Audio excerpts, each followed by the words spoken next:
Good morning. In recognition of Women's History Month, the music for the prelude, offertory, and the postlude was composed by a woman by the name of Cécile Chaminade. And she was born in 1857 in Paris to an affluent musical family. Early on, she was considered a child prodigy at age 5, and by age 8, she was composing. She was one of the first women who actually made a living composing and performing music. She's recognized as the recipient of the French Legion d'Honneur in 1913. But before that, she had become known by touring with her own compositions throughout the world. In the early 1900s, she toured the United States and was considered a great success. Her music was described as elegant, tuneful, witty, and it's typical of the late Romantic French music that was often considered salon music. She was, many people in the United States were enamored by her and her music at that time. And the Chaminade Club started throughout the United States. I happen to be a member of the Chaminade Club in Providence, Rhode Island. That started in 1905. And after a rigorous audition by the members, I was accepted into the club. And every Sunday, the beginning of the month, there's a concert in a beautiful concert hall in Providence. The members are asked to play a piece of 15 minutes or 20 minutes in length of well-known composers. Cécile Chaminade was a woman who made a mark in history. There's a quote that says that she is not a woman who composes, but a composer who is a woman. Unfortunately, her music isn't well known, but this morning, again, the prelude is entitled Gavotte in A minor.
Thank you, Bruce, and thank you for the history that you're so good at giving us for the pieces you play.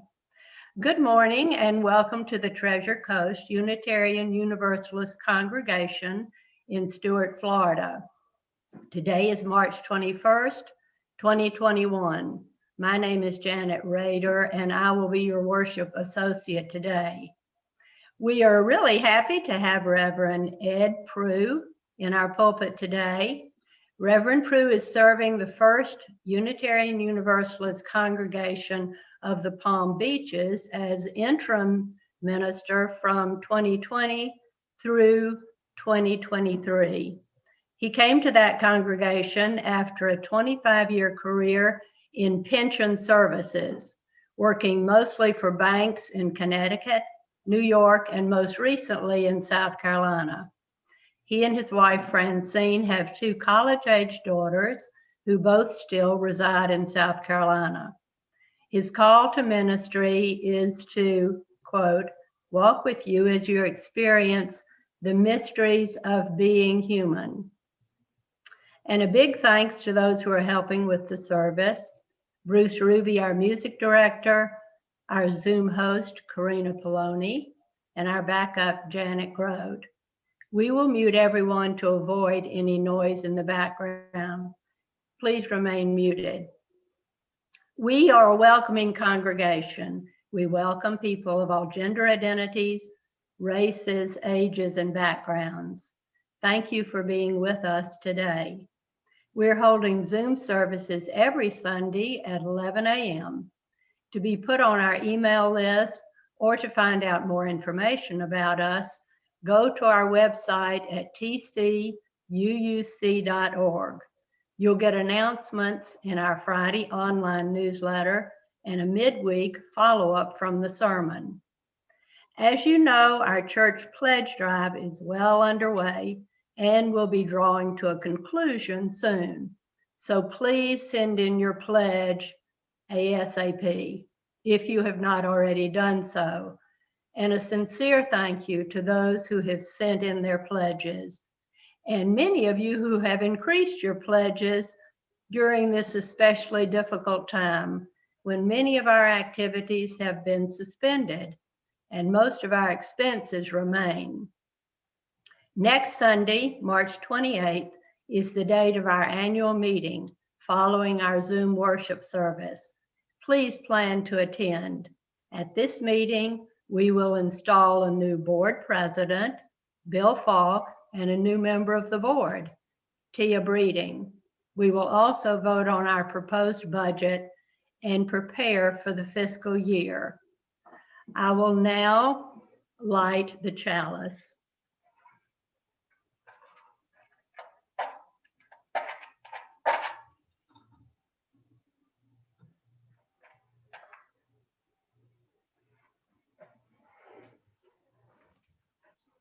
And the chalice words for today: live your values out loud, not alone. Our open-minded, open-hearted spiritual communities help people lead lives of justice, love, learning, and hope.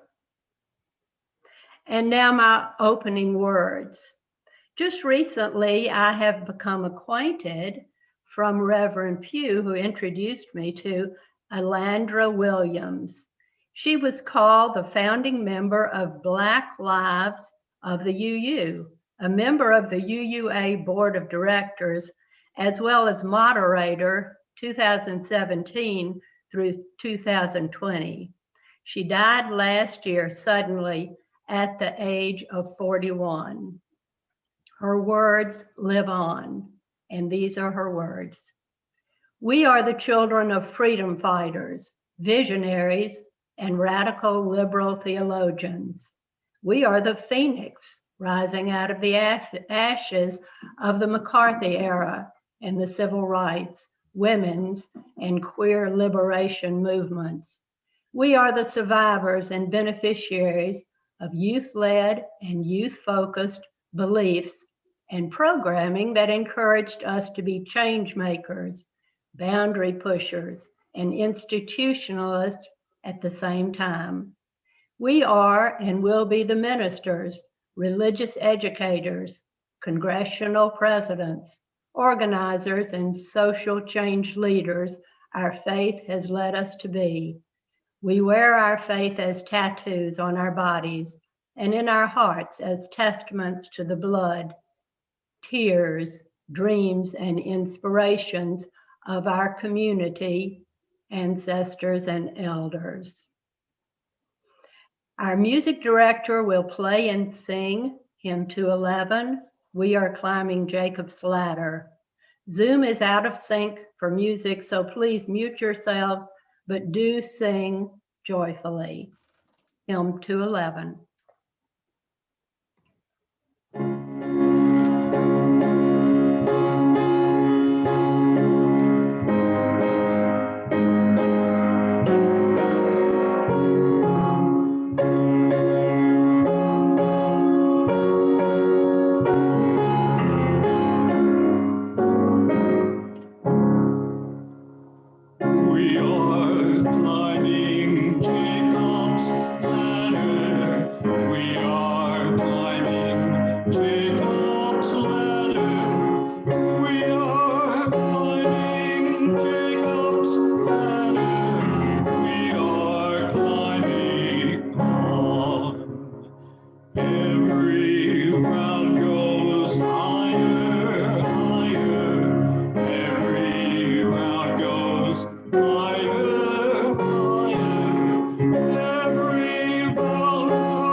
stumble, will you help me? If I stumble, will you help me? We are climbing on. Though the road is steep and rugged, though the road is steep and rugged, though the road is steep and rugged, we are climbing on. Let us recite our affirmation, speaking the first verse and singing the second. Love is the spirit of this church, and service is its law. This is our great covenant, to dwell together in peace, to seek the truth in love, and to help one another.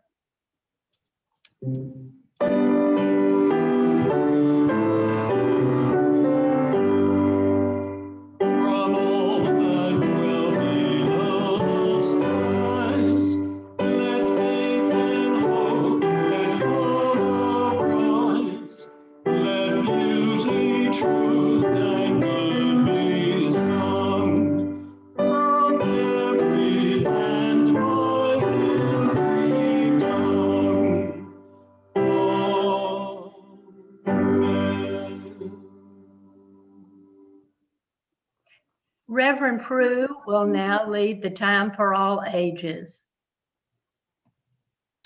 Thank you very much. It's wonderful to be here. Wonderful to be here with you all. I drove up through Stewart's a couple times since I've been here, and you live in a very nice place. I should really spend more time up there, but thank you for having me, and I really appreciate being here. The story today, which I'm telling from, I'm having all kinds of technical difficulties, which I'm telling from two different computers, so bear with me here. The story today is a story called Higgins, A Drop with a Dream. Once upon a time, and it's a story about a drop of water. Once upon a time, there was a drop of water named Higgins. Higgins was no ordinary drop of water. He was a drop with a dream. Higgins lived in a valley where it had not rained for a very long time, so all of the lovely grass was turning brown. All the beautiful flowers were wilting. All of the trees were starting to droop.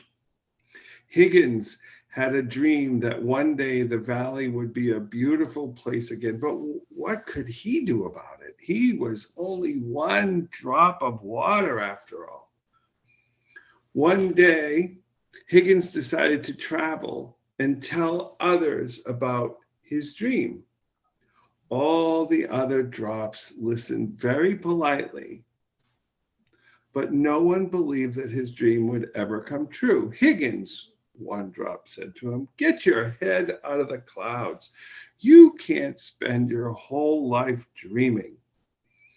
Higgins decided that he had to do something to make his dream come true, so he began to think and think and think, as drops of water tend to do. One day, as he was walking by an old rusty bucket, he got an idea. You know, he thought to himself, if enough of us drops of water get into this bucket, Higgins thought, there would be enough water to sprinkle on a few flowers and help them to become beautiful again. Eagerly, Higgins told everyone his great idea, but everyone thought he was just nuts. The script says foolish, but what they really meant was that he was nuts. Higgins is nothing but a dreamer, they said. So Higgins decided that he had to do something to convince all the other drops that he was right. So he said to them, listen, I don't know about you, but I'm getting in the bucket. I hope some of you will join me. Then there might be enough water to help at least some flowers grow beautiful again. And there he sat, all alone, just, and you can fill in the blanks here, just a drop in the bucket. For a long time, Higgins was very lonely in that there bucket. It seemed like no one else was going to join him. But after a while, some of the other drops could see that the grass really was dying, and that the flowers really were wilting, and that the trees really were drooping. They all agreed that something must be done. Suddenly, one of the other drops shouted, "I'm going in the bucket with Higgins," and he leaped through the air and pluck into the bucket. It was more of a clank, but we went into the bucket. Then two other drops yelled, "Wait for us," and they hopped through the air and landed in the bucket. Then 10 drops, then 30, then 50, then hundreds of drops came from all around. Soon the bucket was completely full of water, but there were still even more drops that wanted to join in, so they found another bucket and they hopped in that. And before long, there were 2 buckets of water, and then 3, and then 4, and then 10, and then hundreds of buckets of water, thousands of buckets of water. And this is a children's story, so let's not get all balled up about where all the buckets came from. You understand the purpose here. Along came a powerful breeze that blew over all the buckets, and all the water flowed together to make a mighty stream. Everywhere the water flowed, the grass turned green again, and the flowers bloomed, and the trees stood tall and straight once more. And all of this happened because Higgins had a dream. And his dream came true because he knew that although he was just a drop in the bucket, enough drops in the bucket make a bucket full. And that is our story for today. Thank you, Reverend Proulx. What a neat story with a message, a powerful message. Now is our time for sharing our joys and sorrows.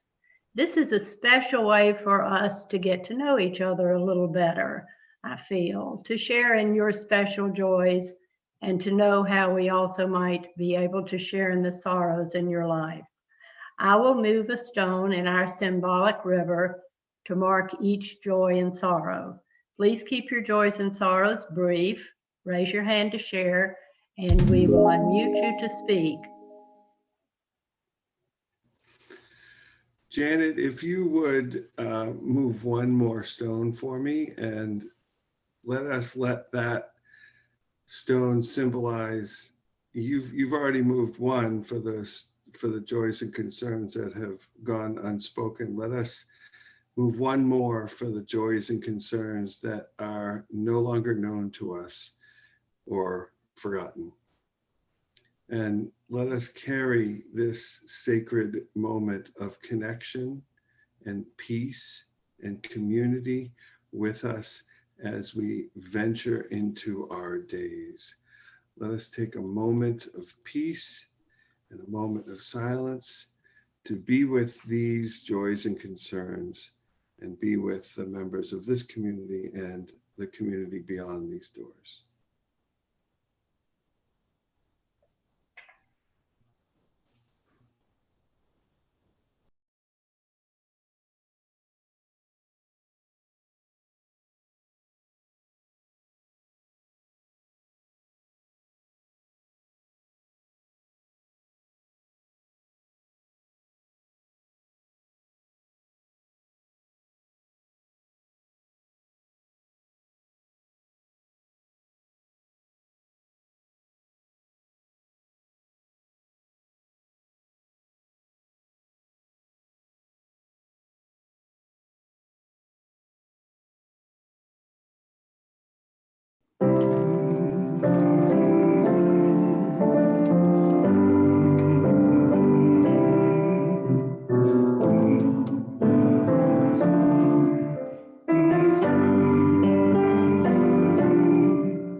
At this time, we will show a graphic during what would be our offertory.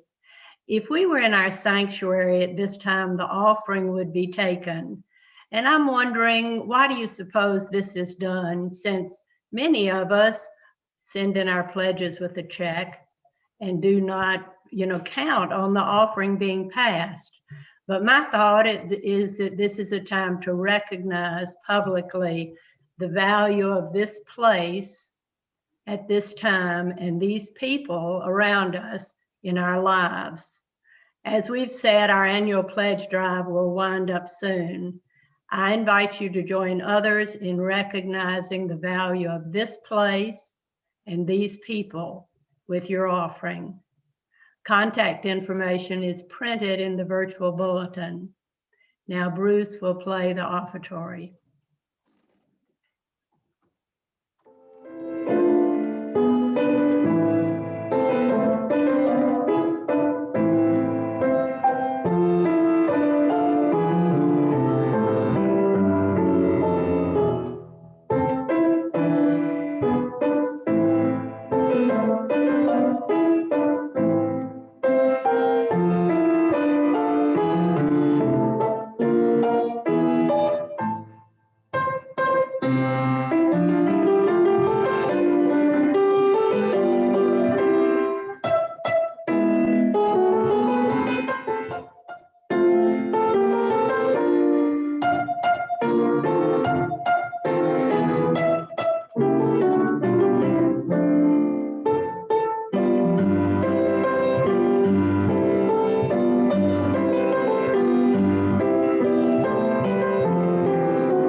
Thank you, Bruce.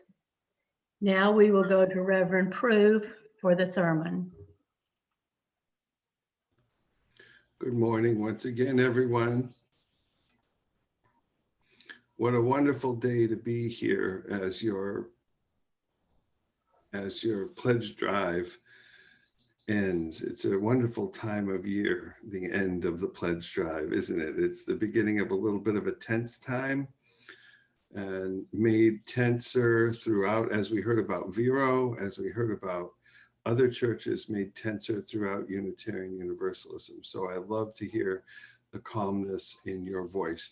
And the pledge drive it takes up so much of our time, but it is what I call off mission, right? It is just stuff we need to do so that we can do the stuff that we really need to do. We need to do it. We can't not do it. I wish we could not do it. I wish we could find a way to not do it. But we do it. And we do it because we're Unitarian Universalists. I love that hymn that we sang today, Spirit of Life. It's such a popular hymn. And it's got this one little line in it that, in a weird way, attracted me early on to Unitarian Universalism.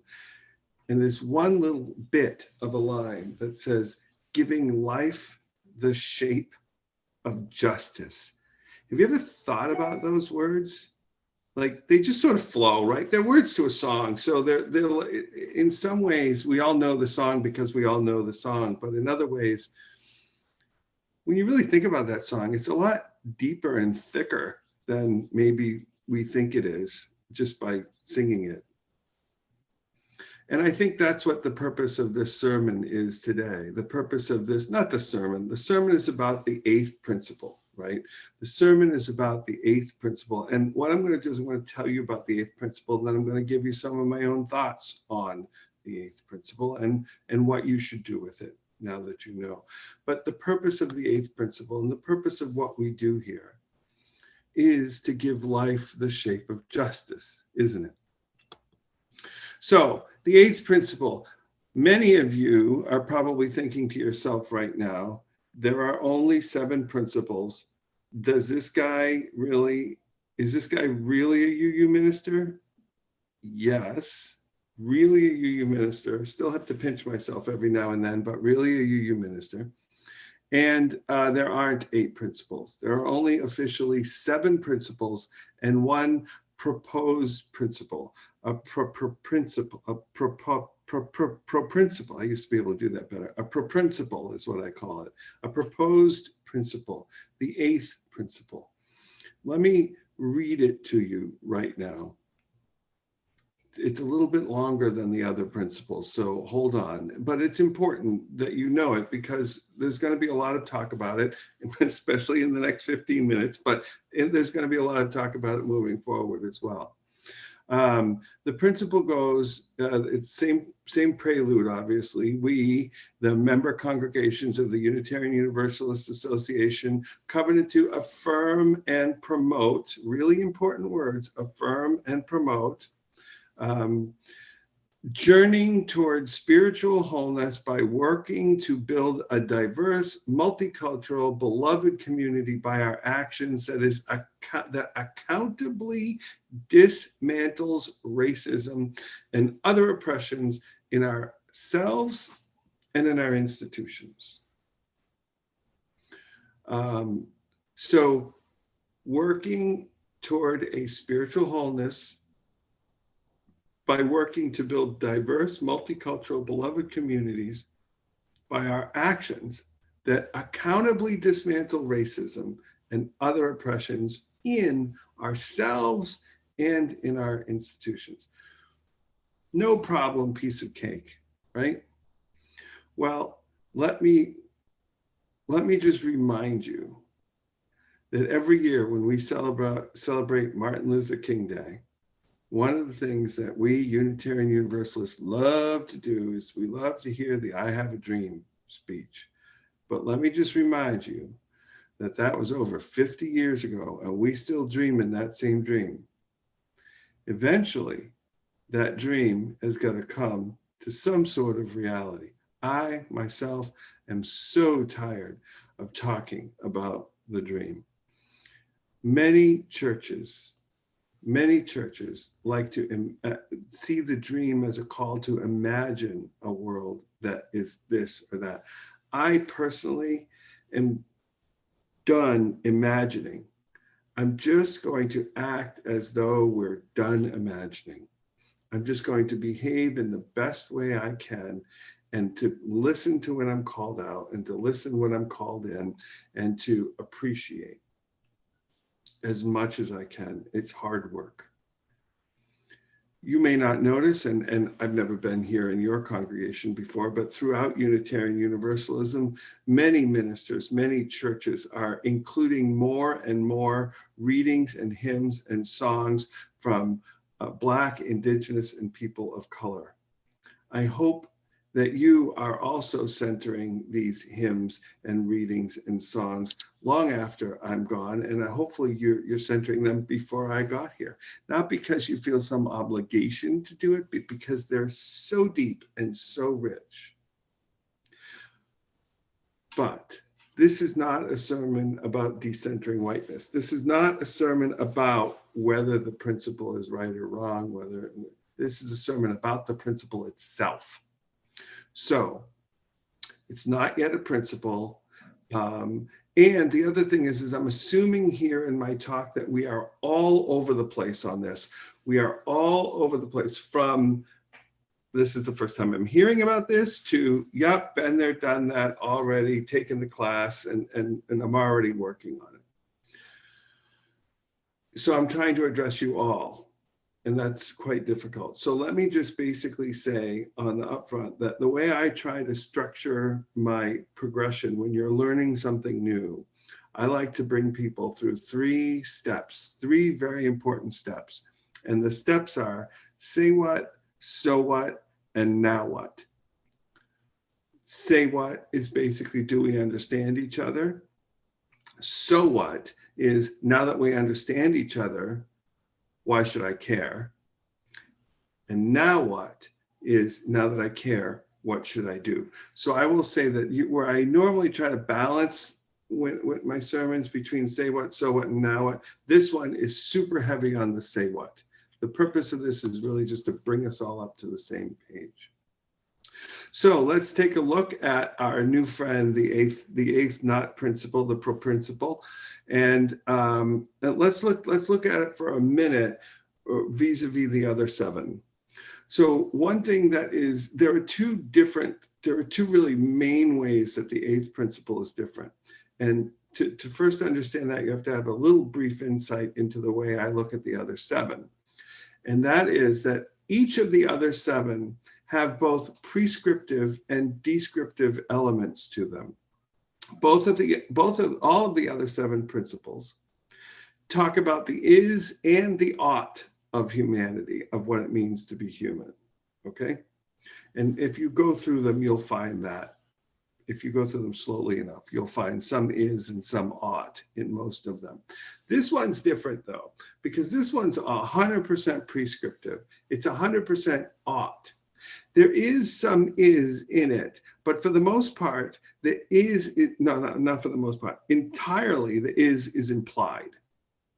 There's an it starts with an underlying assumption. The other thing that makes it different, it is this specific affirmative action against something. None of the other ones are like that, right? So this is looking at a broken system and saying we oppose the broken system. So in those two ways, it is very different than the other seven principles. And that's important to keep in your mind as we move forward. Okay, so let's give a brief timeline of the eighth principle. And you have to understand this to know where it didn't just spring out of the ground, okay? Which for some of you, I understand it may appear to have just sprung out of the ground 3 minutes ago, but it did not just spring out of the ground. It grew out of our denomination's ongoing anti-racism work. So you have to understand that the denomination is coming at this from the perspective of, if we don't dismantle racism, we'll never dismantle white supremacy, and the other way around. And the oppression will continue. So let's go back in history for a minute. Let's go back to 1969 with the terribly named Black empowerment controversy, which just the name of it itself is so racist if you understand the story, but that's what we call it. So that's what I'm going to call it. The Black empowerment controversy that chased scores of Black UUs from our churches. We were much more diverse in the 60s than we are now. You have to be able to understand that. Two famous UUs, Black UUs, left and thank God later came back. Mark Morrison Reed and Bill Sinkford. Bill Sinkford was the president of the denomination at some point. If you ever want to know about the Black empowerment controversy, I would highly recommend that you get one of those two in your pulpit. Bill Sinkford just retired, so you might have an opportunity now. And Mark Morrison Reed has been retired. Fast forward to 1992, because nothing really happened between 1969 and 1992, and the UUA put out a study to become more diverse. We were going to become more diverse by doing a study, which resulted in the 1997 GA anti-racism resolution. Remember that anti-racism resolution in 1997? Of course you don't remember it, because here we are 23-ish years later and we've never done it. We resolved to do it, but we never did it. I'm laughing, but I'm not laughing. I'm sorry. Then 1998, we took it up again. We said, okay, this time we're going to do something about it. Fast forward to 2013, Paula Cole Jones, a religious educator, a Unitarian Universalist religious educator, wrote the principle. She and one other gentleman sat down and wrote the principle, brought it to the board, and the board did what boards do. They kicked it around and kicked it around and kicked it around, and finally decided that it wasn't actually a principle, it was a purpose, which of course just compounded the discussion around the principle. 4 years go by, and in 2013, GA overwhelmingly approves the principle for discussion. Boom, perfect. 3 years go by, and what has evolved, and I'm saying this and I mean this in a fully open-hearted way, is what they decided to do in 2020 was they decided to look at the principles entirely as a whole. Rather than just adding this 8th one on, maybe it's time to look at the principles as a whole. We are supposed to be looking at the principles as a whole every now and then anyway, as part of our bylaws. So Article 2 in the UUA bylaws is the principles. So it's called the Article 2 Commission, but for common vernacular would be that it's the Principles Commission.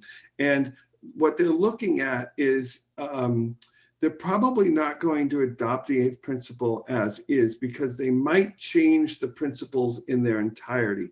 They're looking at, maybe, last I heard, they were looking at value-centered rather than principle-centered, and it's a change, okay? But that process will take some time. But the gist of the 8th principle will be part of the new principles for sure. So what's happening in UU land around this? Well, what's happening is that individual churches are adopting the 8th principle into their bylaws or their policy manuals or wherever it would fit for you. 30 churches so far have adopted, and 20 more churches are in the conversation, and the organizers, led by Paula Cole-Jones, the woman I mentioned earlier, hopes to have 100 adopters by GA 2021. In addition, individuals are adopting it into their own personal principles. And this is an important thing. So what's happening is that some congregations are getting mired down, and individuals are saying, all right, fine, I'm still going to do it, which I think is just spectacular. So the lives of our congregations are changing, and our own personal lives are changing because of all of this work. The sort of part where I get a little depressed is what took so long, but it's working. So I'm not going to complain too loudly. So let's take a look for a minute at the congregational process and how it is going across UU land. And the way I'd like to do that is by looking at a couple of the primary objections that people have raised to its adoption. And here are the 3 most common objections, because you can tell a lot about where someone's from by how they're objecting. So the first one is, why single out racism? And the standard answer to that is, well, there's lots of standard answers to that, but if you don't get rid of racism, you're never going to get rid of all the other things, because racism is at the core of so many other things. Classism, ableism, body disparity, all of these different things. So that's the first objective. Why single out racism? Objection, sorry. The second objection is, well, it's already in our principles. Well, we've already got all that. If you take this part of the 7th and this part of the 1st and move this part of the 4th, there it is, it's right there. Well, the response to that generally has been, so if our principles are addressing this, why is it taking us like 60 years to come back around to it to the 3rd time? And if you look around the vast majority of our congregations, we are pretty non-diverse. So how actually is it working? And the other issue is that assuming that you can piece it together from the other 7 principles, it allows it to be up to individual interpretation, leaving it to be interpreted through a dominant culture paradigm. For example, the 7th principle is often adopted, and this is a whole separate sermon, but the 7th principle is often looked at through a dominant culture paradigm. The 7th principle is almost always considered to be addressing the environment. But if you read it, it really doesn't say that. And there's lots of other things that are in there. So that's the second objective. The third objection is that it is too wordy, the language is wrong, the attitude is different, the tone is different, blah, blah, blah. And to that, I would say, yes, I agree. However, let's just go forward with close enough And let's not use this as a delay principle tactic, because one of the big tactics of the oppressing the dominant culture is delay, right? So let's just do the work, right? Just do the work. So if it is about doing the work, where do we go from here? And I'm going to go back to my say what, so what, and now what. So up to this point, it's been all basically say what. Do we understand the eighth principle, where it comes from and what it's trying to talk about? I'm going to move now into so what. And I'm barely going to touch now what. So,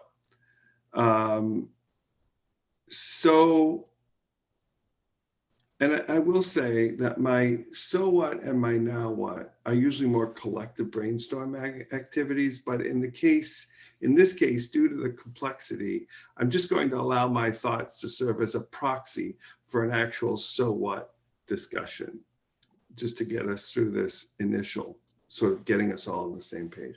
So the first I would ask is this question: what happens to your soul, collectively or individually, if you oppress others or benefit from a system that creates benefits from which you benefit?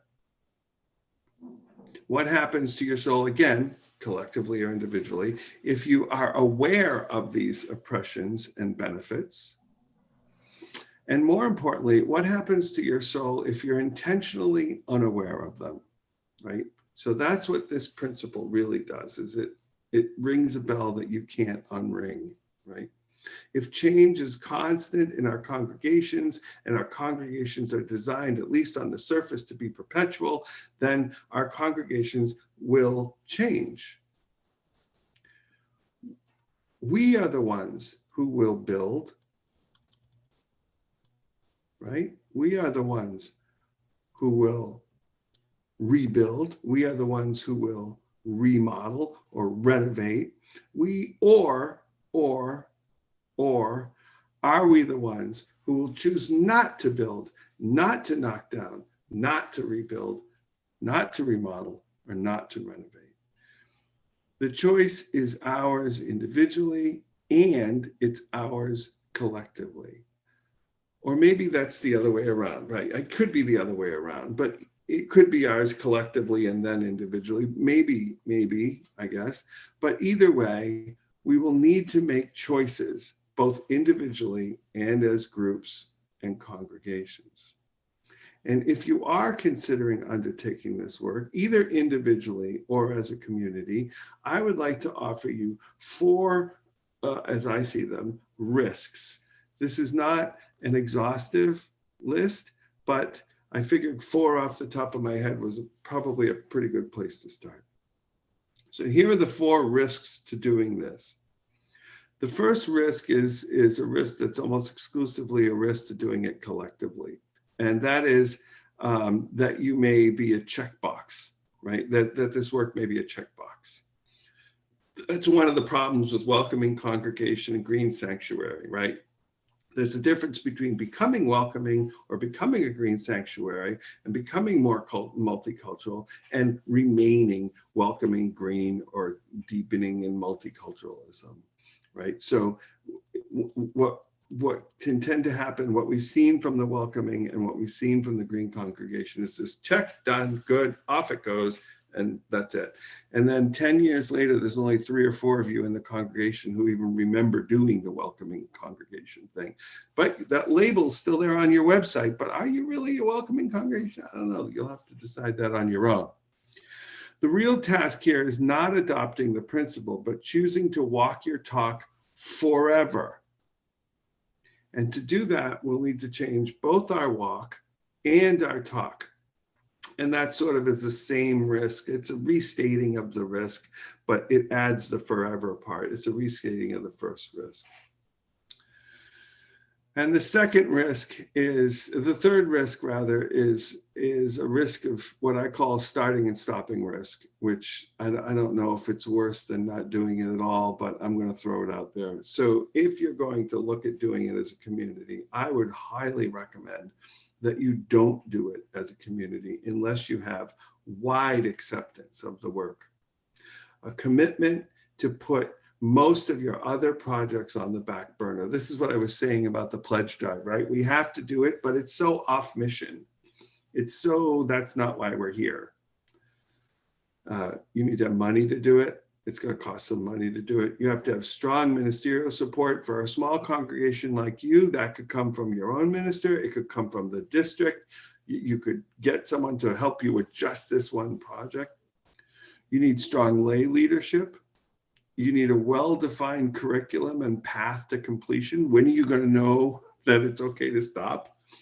And then you need a commitment really to integrate this work into all aspects of your congregation. Faith formation, with you, with the adults and the kids, worship, governance, book club, movie night, whatever it is you do here. And then lastly, especially for smaller congregations, I would say go ahead and team up with other congregations, but only if they have those things, right? So those are the risks, and the rewards are just huge. This can be as much a personal journey to wholeness as the principle itself calls itself, as it can be a congregational journey. But at its core, it's a personal journey. Racism is institutional, but addressing only the institution is sterile and hands-off, and it misses the point that all institutions reflect the soul and the spirit of those who have the power to shape them into what they are. And if what they are is tinged with racism, and if racism is part of who they are, then by association, it must be me, but part of what I am as well. So the truth is, and I think that this is one of the reasons why 50 years later, and we're still dreaming that dream, is that the work of looking at the world through the eyes of other people and having our own worldview questioned, criticized, and realizing through the process that your place in the world might be quite different than you think it is. This is all very hard work, and it is very hard to do. And I would say here, as we come to a close, that it is work we must undertake. Like, I'd love to give you like a sort of sermon ending pep rally kind of thing, win one for the Gipper sort of thing. But the truth is, it really isn't. Most of us as individuals really don't have to undertake this work. We don't have to undertake it as a congregation either. The one thing that's true about white people when it comes to addressing racism is that for white people, doing this work is totally optional. So rather than the $5 pep talk, let's start with this truth, and then you can work your way from there. But if you choose to undertake it, however you choose to undertake it, I wish you the greatest of success. Start with the personal and work your way to the collective, or do it the other way around. Either way, I hope your personal and community growth will surpass even your own expectations. Go in peace, go in love, and go with the eighth principle firmly in your mind, in your heart, in your soul. But before you go, let's all sing. Now, hymn number 208, if you have a hymnal, Every Time I Feel the Spirit.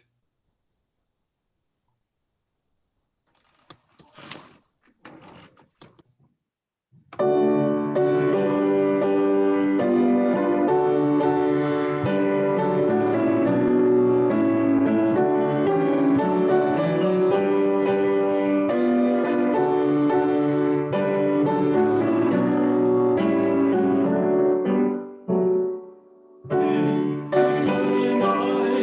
hear the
Thank you, Bruce.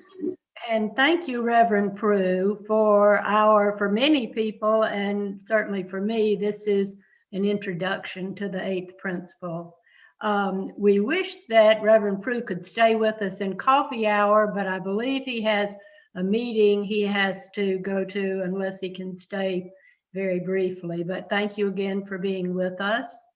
I will now extinguish the chalice, and after that, Bruce will play the postlude, and as always, please stay around for the coffee hour.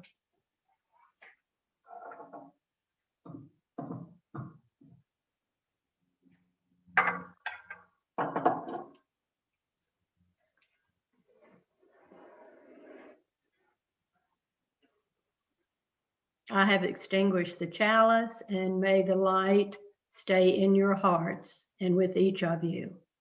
Now we go to Bruce.